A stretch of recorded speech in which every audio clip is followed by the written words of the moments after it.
Voilà, donc une pierre importante que je voudrais poser dans ce travail de construction, c'est que l'identité est vraiment le plus fondamental. Dans la vie, il y a énormément de choses sur lesquelles nous travaillons, que nous cherchons, que nous développons, nous faisons beaucoup, beaucoup de choses, mais le plus fondamental, c'est l'identité.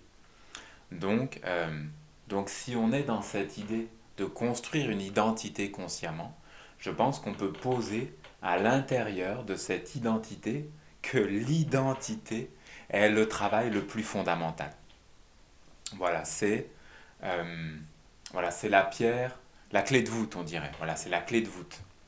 L'identité est le plus fondamental. Tu dois trouver l'identité fondamentale de ton être. Tu dois trouver l'identité de ton rayon divin, de ton je, voilà, de ton je divin. Tu dois retrouver cela. C'est comme si tu te disais que tu vas travailler, tu vas faire plein de choses dans ta vie, mais que dans la hiérarchie des choses à faire, dans la hiérarchie des choses à atteindre, l'identité doit être toujours en haut. Concrètement, ça veut dire que faire une hiérarchie comme ça veut dire en fait je travaille pour qu'à un moment, ça puisse me permettre de progresser sur cette question identitaire. Ça veut dire que je lis un livre et il faut qu'à un moment, cette lecture me permette de progresser sur la question identitaire. Je passe des initiations, j'écoute une conférence, je fais toutes sortes d'expériences dans la vie et si tu respectes cette hiérarchie fondamentale pour que ta vie soit bien orientée, tu vas, euh, tu vas mettre l'identité au centre. Voilà, je vais dans le temple, je fais un travail dans le temple, et en fait, je fais cela pour que mon identité fondamentale puisse apparaître. Et bien sûr, l'identité fondamentale, c'est Dieu. Euh, donc on va dans le temple et on appelle le côté divin, on réactive le côté divin, pour que le côté divin soit présent, soit vivant, et qu'il y ait cette harmonie, qu'il y ait cette rencontre, qu'il y ait cette jonction, qu'il y ait ce dialogue qui soit possible. Si ton identité reste toujours dans le recyclage, alors tu vas dans le temple, mais à quoi ça sert? À quoi ça sert si tu maintiens par délibérément ou consciemment ou inconsciemment, si tu maintiens ton identité dans le côté recyclable parce qu'en fait tu viens dans le temple mais c'est comme une curiosité, c'est comme un divertissement, c'est comme un loisir, voilà. Euh, il y a ce côté spiritualité loisir. Nous ne sommes pas là-dedans, nous sommes dans une spiritualité qui veut aller vers un aboutissement et cet aboutissement c'est l'identité. Donc voilà, c'est une proposition, c'est une manière spécifique de s'aborder, non pas de se s'aborder, mais d'aborder sa propre vie et d'aborder comment on se regarde, comment on se perçoit. Est-ce qu'on a des objectifs dans la vie? C'est quoi l'objectif dans la vie? Voilà. Alors, je vous propose maintenant euh, de continuer sur cette question de la construction méthodique d'une identité. Donc un des éléments qu'on peut poser, voilà, c'est comme, disons que la clé de voûte, c'est l'identité, c'est fondamental, et juste à côté, il y a d'autres pierres, et que l'ensemble va structurer un bâtiment, et que cet ensemble va constituer une identité, va constituer une direction. Un élément vraiment fondamental, extrêmement fondamental et structurant, c'est que euh, si tu veux aller vers ce qui est vrai, tu ne dois pas être un menteur. Si tu veux trouver ta véritable identité, tu ne dois pas être un menteur. Tu dois cultiver l'honnêteté et t'éloigner du mensonge. Voilà, si on veut aller vers cette compréhension identitaire précise et parfaite, il faut des étapes. Une étape sur ce chemin de construction d'une identité précise, c'est de se dire, les Esséniens ne sont pas des menteurs. Voilà, déjà, tu vois l'impact énorme sur la relation. Tu imagines l'impact énorme dans la construction d'une communauté. Une communauté où les êtres ne se mentent pas. Je ne dis pas qu'il faut tout dire, hein. Mais déjà, tu ne mens pas. Déjà, tu es honnête. Déjà, tu ne manipules pas. on va reparler de ces choses, mais euh, imagine, quand tu regardes le monde, la façon dont les êtres sont en relation, le mensonge constamment, tout le temps. Dans la politique, le mensonge partout. Dans le marketing, dans le commerce, le mensonge partout. Les escroqueries, mais des micro-trucs. C'est-à-dire, je te cache un micro-truc parce que je me dis qu'il faudrait pas que tu penses ça, parce que je me dis que si tu penses ça, tu vas croire que, alors que en fait non, alors que peut-être si, alors que...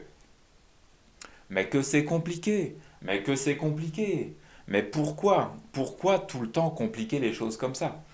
Euh, Si nous voulons aller vers quelque chose de viable, de simple, d'agréable, quelque chose où on peut se rencontrer, mais déjà ne mentons pas. Déjà ne mentons pas. Mais voilà. Il y a plusieurs manières de comprendre cette affirmation.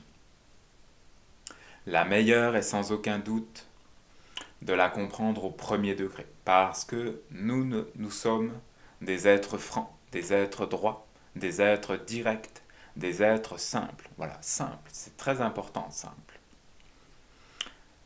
Pas simpliste, mais simple. Donc la bonne compréhension, c'est la compréhension immédiate. Mais une très bonne manière de comprendre, c'est de comprendre de manière ésotérique. Et oui, parce que nous sommes des êtres droits, des êtres directs, des êtres simples. Mais nous sommes des ésotéristes. Nous sommes des êtres de subtilité. Nous sommes des êtres qui peuvent voir derrière, qui peuvent capter des courants, qui peuvent capter des influences. Voilà, et bien sûr, on entre dans quelque chose de beaucoup plus complexe. Alors on veut être simple, mais dès qu'on va vers le côté ésotérique, la complexité arrive. Parce que l'ésotérisme, parce que le côté caché n'est pas le même pour tous. Donc, donc voilà, il y a quelque chose là-dedans. Il y a quelque chose où il faut savoir s'affiner, se simplifier, pour que même au moment où on va entrer dans le côté caché, on va rester dans des choses compréhensibles, communicables et universelles. Parce que bien souvent, quand les êtres entrent dans le côté caché, ils entrent dans la psychologie. Donc il n'y a plus du tout d'universalité.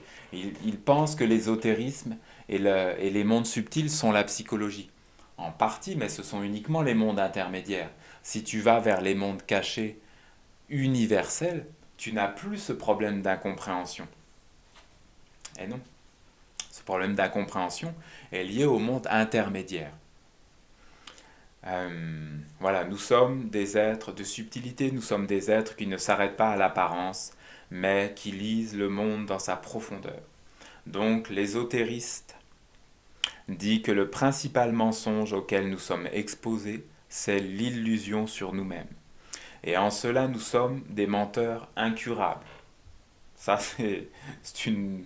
C'est pas forcément facile à accepter, mais on peut quand même faire cet effort. On a cet élan euh, important de se dire, je ne veux pas être un menteur, et en même temps, on a aussi cette évidence face à nous que par l'inconscience, par notre propre inconscience, nous sommes conduits constamment dans le mensonge. Nous sommes conduits à dire des choses qui ne sont pas, et nous sommes conduits à penser des choses qui ne sont pas, nous sommes conduits à ressentir des choses qui ne sont pas, qui sont donc du mensonge. Mais nous sommes sûrs, voilà, ce sont des vrais mensonges. Olivier avait parlé du vrai mensonge. Pourquoi le vrai mensonge? Mais parce que les êtres sont certains, ils racontent n'importe quoi, mais ils sont certains. Donc c'est du vrai mensonge.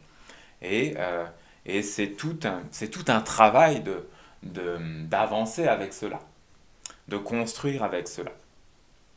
Si on transposait ces choses dans le bâtiment, ce serait improbable. Ce serait vraiment improbable. Ce serait un plombier qui est certain que les tuyaux d'évacuation doivent remonter. Voilà. On va mettre la fosse septique et les égouts sur le toit parce que c'est mieux, parce que plein de choses, voilà, plein d'explications rationnelles, plein d'explications très étonnantes. Et en fait, on en est sûr. Alors on installe, c'est comme un délire, mais ces choses existent. Quand c'est dans le monde matériel, ça se voit que c'est du délire. Mais quand c'est dans le monde des idées, quand c'est dans le monde psychologique, c'est-à-dire comment je me perçois moi-même, ça ne se voit pas que c'est du délire. C'est juste, c'est juste la subjectivité érigée au rang de vérité absolue.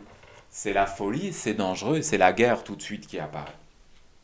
Donc nous sommes des menteurs incurables, mais nous pouvons travailler sur nous, nous pouvons nous abstenir de faire, je ne sais pas, des fenêtres qui ouvrent sur le sol. Nous pouvons nous abstenir de plein de choses. Vraiment, je ne sais pas, garer sa voiture dans le salon, certains le font, j'ai déjà vu ça, mais c'est très bizarre. Faire sa cuisine dans les WC. Dès que tu viens à l'intérieur des êtres et que tu observes leur fonctionnement, tu t'aperçois qu'ils le font. Ils le font, ils ne l'auraient pas fait dans le monde matériel parce que c'est trop bizarre, parce que le monde matériel agit comme une protection. Il a cette inertie, il a ce côté où il se voit, il a ce côté extérieur qui te permet de voir. Mais dans le monde intérieur, dans le monde caché, dans les mondes subtils, ça ne se voit pas vraiment, ça ne se voit plus. Ou alors c'est voilà, c'est subjectif. Oui, moi je cuisine dans les WC. Ouais, je lave toujours mes carottes avec l'eau des WC. Je pense que c'est le mieux, c'est vraiment le mieux. Et l'autre dit ah non non mais jamais moi je fais déjà je ne lave pas les carottes et de toute façon je les fais toujours cuire avec de l'huile de vidange. Oh, ça a un goût exceptionnel quoi. Voilà, ce sont les mondes intermédiaires. C'est notre vie. Je dis notre hein, parce que je ne suis pas en dehors de cela. Je dis cela parce que j'observe cela. Je l'observe sur les autres, mais sur moi. Je l'observe sur moi. Nous fonctionnons dans les mondes intermédiaires, dans les mondes subtils. Nous fonctionnons comme ça. Nous sommes des menteurs incurables dans le sens que nous sommes certains de choses qui ne sont pas et qui sont délirantes. Donc, mais on peut y travailler. Voilà, nous pouvons y travailler, nous allons y travailler. Donc, une manière efficace d'avancer sur ce point, c'est de cultiver une identité réelle. Une identité réelle. L'illusion sur nous-mêmes est très grande. C'est la certitude. Voilà, ça c'est vraiment l'illusion fondamentale. Hein. On va y aller en ligne droite. Hein. C'est la certitude que nous avons une existence personnelle, humaine, individuelle, psychologique, séparée. On peut pas mettre, on peut pas mettre plus d'adjectifs, je pense. Je vous le refais. Hein. Euh, la principale illusion à laquelle nous sommes exposés, c'est la certitude que nous avons une existence personnelle, humaine, individuelle, psychologique, séparée. Ce n'est pas le cas. Nous pensons que nous sommes des hommes. C'est la magie fondamentale du monde des hommes. C'est la création d'une identité artificielle qui n'a plus de lien avec l'origine fondamentale des êtres, qui n'a plus de lien avec l'origine divine et qui pousse les humains à vivre en dehors de l'harmonie. Voilà, la pollution, c'est quoi? C'est ça.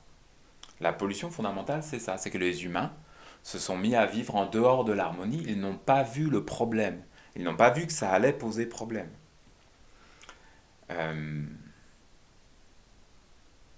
Voilà, donc c'est notre point de départ. On part de là. Notre point d'arrivée, c'est de retrouver l'homme originel voulu par Dieu, qui doit être reconstitué consciemment. Une manière d'avancer sur ce chemin, c'est de ne pas être un menteur dans le monde extérieur. Disons que c'est un peu le minimum qu'on peut faire. Hein. Je ne dis pas qu'il faut jamais mentir, mais il faut vraiment s'abstenir au maximum. Je ne dis pas que dans le monde, il n'y a pas des situations complexes où peut-être tu vas caser un petit mensonge, mais peut-être que ça va même pas marcher en plus. Mais l'archange Gabriel, il a dit, éventuellement, tu peux mentir au menteur. Mais, mais peut-être ce n'est pas bien, peut-être c'est à toi d'évaluer, peut-être que ce n'est pas la meilleure option. Mais en tout cas, l'archange Gabriel, il a donné cette souplesse. Voilà. Mais disons, abstiens-toi quand même. Donc, une manière d'avancer sur ce chemin, c'est de ne pas mentir dans le monde extérieur et de limiter progressivement le mensonge dans le monde intérieur, c'est-à-dire le mensonge concernant notre propre identité. Il y a une manière très pragmatique pour progresser.